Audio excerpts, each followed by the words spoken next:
Why Media Group? The fastest growing media group in North America.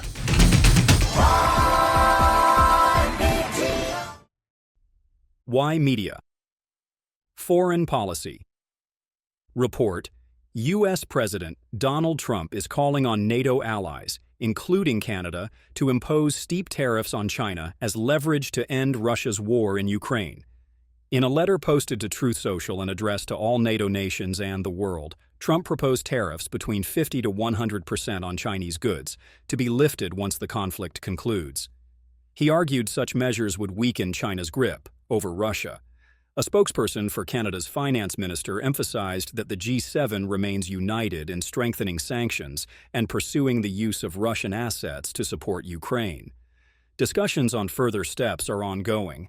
Canada, meanwhile, is already in a trade dispute with China. Ottawa introduced a 100% tariff on Chinese electric vehicles last year and maintains additional duties on steel and aluminum. China retaliated with a nearly 76% tariff on Canadian canola, a major export. Prime Minister Mark Carney said officials recently held constructive talks with China on the canola issue. Public opinion, however, remains divided. A Nato research poll found over 60% of Canadians support lifting EV tariffs if it would lead China to ease its canola restrictions.